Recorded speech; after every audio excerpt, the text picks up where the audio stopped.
Assalamualaikum. Waalaikumsalam.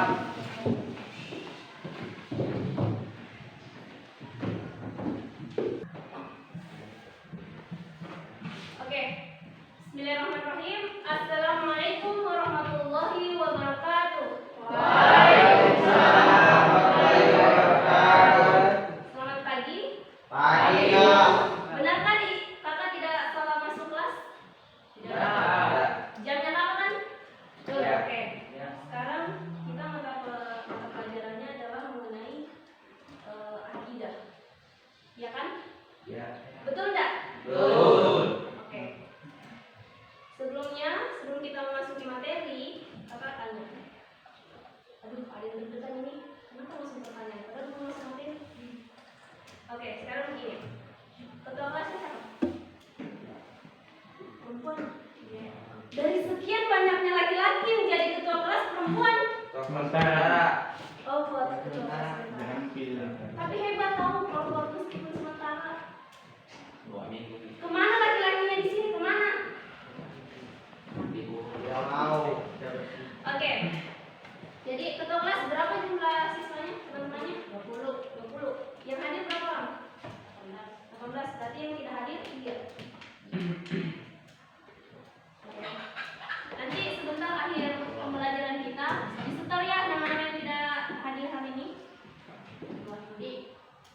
Ya nanti akhir pembelajaran.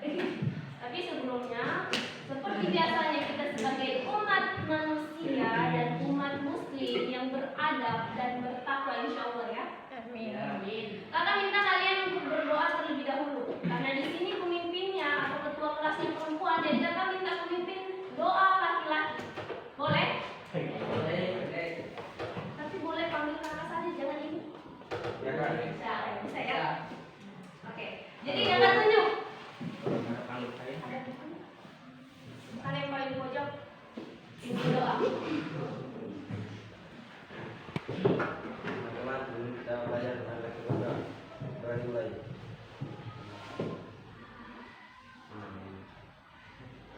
Doa selesai. Oke, jadi kita langsung masuk saja di pembelajaran kita kali ini mengenai zakat. Ada yang sudah tahu apa itu zakat? Tahu. Tahu. Materinya mengenai zakat dan tujuan, hikmah dan faedah. Sebelumnya saya tanya, suara aku terlalu nyaring kan? Tidak. Nah, di sini zakat ini merupakan sebagai salah satu kewajiban seorang mukmin yang telah ditentukan oleh Allah Subhanahu wa taala. Mungkin adik-adik semua sudah pada tahu semuanya ya. Zakat ini sama halnya dengan kewajiban yang lainnya. Kewajiban-kewajiban apa? Puasa, sholat, sedekah, iya kan? Nah, oleh karena itu hikmah dari zakat ini tidak lain urgensinya yaitu untuk memperbaiki kondisi masyarakat, bukan kondisi ekonomi ya, bukan kondisi sosial, tetapi yaitu mengenai moral dan material. Baik itu zakat mempengaruhi dari sifat, menjauhi kita dari sifat kikir dan pelit. Ada yang pelit di sini? Ada banyak. Banyak. Tapi kalau ada kita ada kelasnya. Tapi gue yang mau, ada yang kasih? Ada. Kalau ada yang cinta-cintaan di sini pasti ada kasih. Apa? Apa? Apa tadi? Oke, jadi kita secara definisinya atau pengertiannya zakat ini merupakan sebuah ma'aliyah. Artinya zakat ini merupakan salah satu ibadah yang material yang merupakan penyebab seseorang memperoleh rahmat dari Allah Subhanahu wa taala. Ya.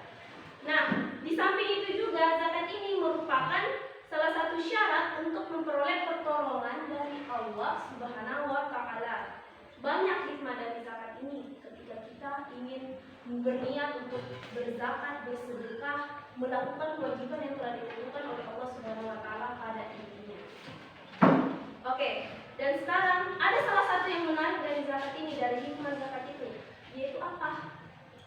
tentang syarat persaudaraan kita yang seagama.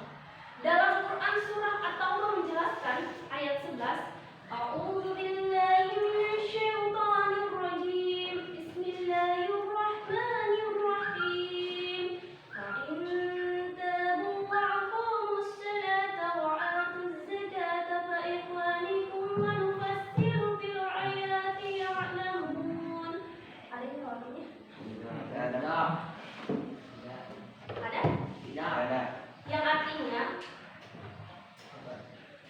ketika mereka melakukan zakat, mendirikan sholat, maka mereka termasuk saudara-saudara seagamamu. Dan kami menjelaskan ayat-ayat ini sesuai dengan kaum yang telah mengetahui. Jadi selepas ini saya menjelaskan ayat-ayat tersebut, berarti kalian termasuk kaum saudara seagamaku. Tetapi ketika kalian belum mengetahui ayat-ayat tersebut, bukan berarti kalian bukan kaumku, bukan seagamaku, bukan saudaraku. Tidak seperti itu. Al-Quran sangat bijaksana dan agama Islam itu juga sangat bijaksana, termasuk dalam melakukan kewajiban yang telah ditentukan oleh Allah Subhanahu wa Ta'ala.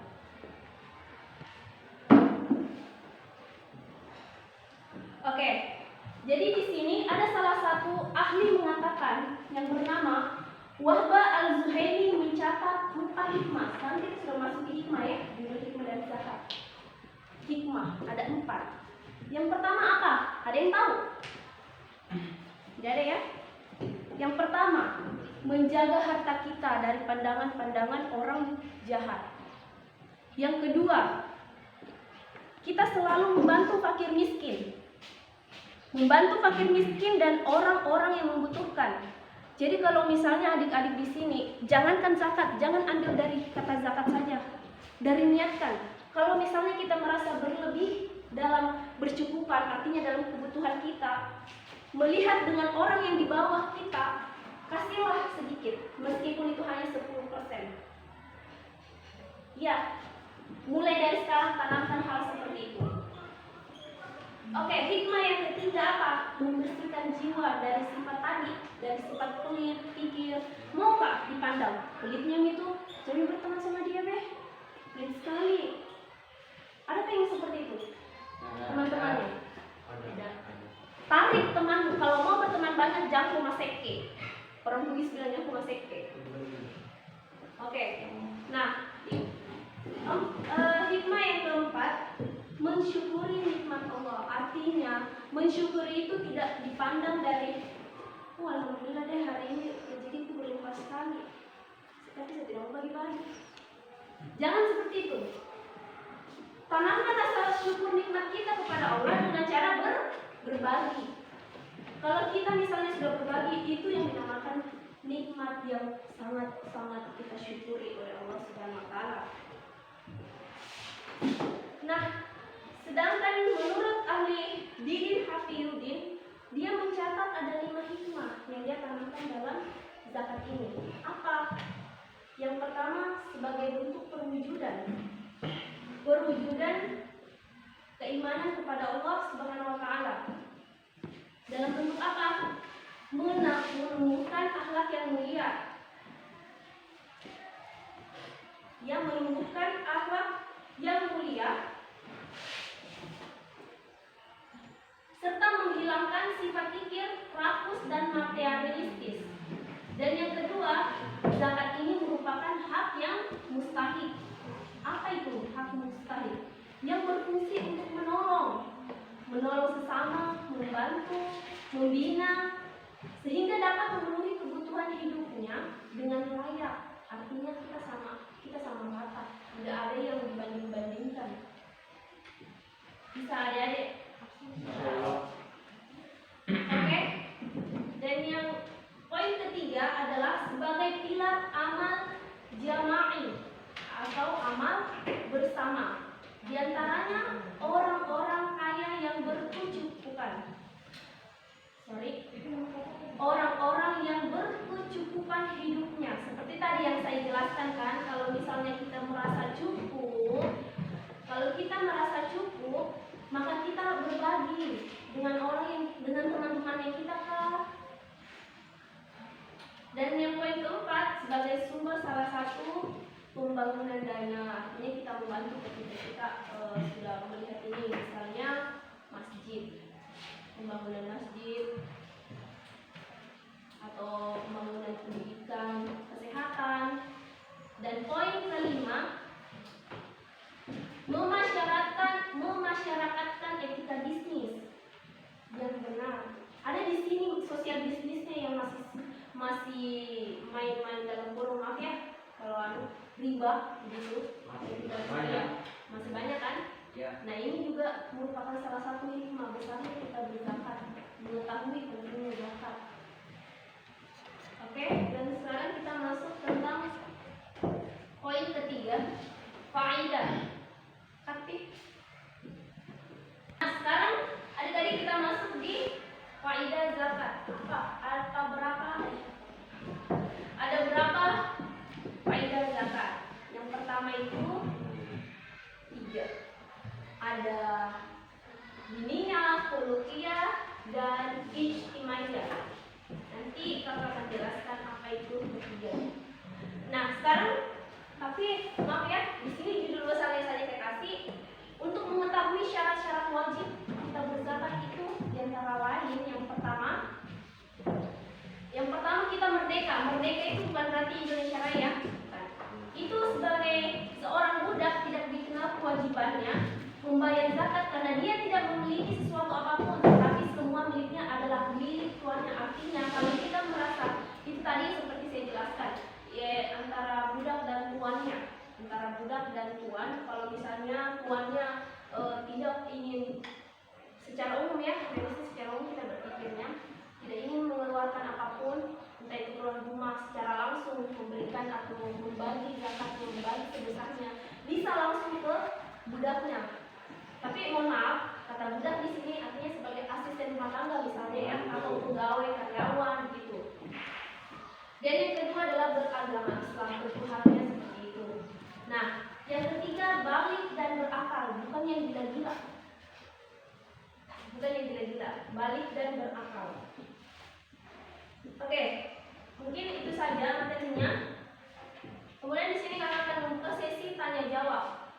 Ini mah kalau kita punya waktu, tapi sebentar lagi akan berakhir ya jamnya kita. Sudah 45 menitnya. Jadi satu orang saja yang mau bertanya. Saya persilakan siapa kalau ada misalnya, tolong angkat tangan, sebutkan nama, status, nama saja. Ada yang mau bertanya? Tidak ada, Bu. Sudah paham, Bu? Sudah paham. Mungkin pekan depan kalau ada yang ingin ditanyakan kita bertanya, Bu. Iya, Bu. Jadi ya? Ya. Oke, terima kasih. Baik. Jadi sebentar lagi kita akan berakhir. Kakak akan kasih tugas. Tugasnya itu 3 nomor. Tolong rangkum materi tentang ketiga faedah yang kakak tadi sebutkan, yang kakak tadi jelaskan, diniyah, khuluqiyah, dan ijtimaiyah. Tolong minggu depan kalau kita misalnya pertemuan ketiga ya, minggu depan. Kalau misalnya pertemuan ketiga itu tolong dikumpul ya, sebelum kakak masuk ke materi, tolong dikumpul tugasnya terlebih dahulu. Oke. Jadi siapa tadi teman-temannya yang tidak masuk? Itu Wahyudi dengan kakak. Sini bukunya.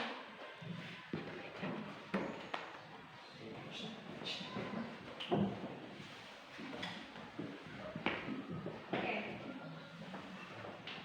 Siapa tadi?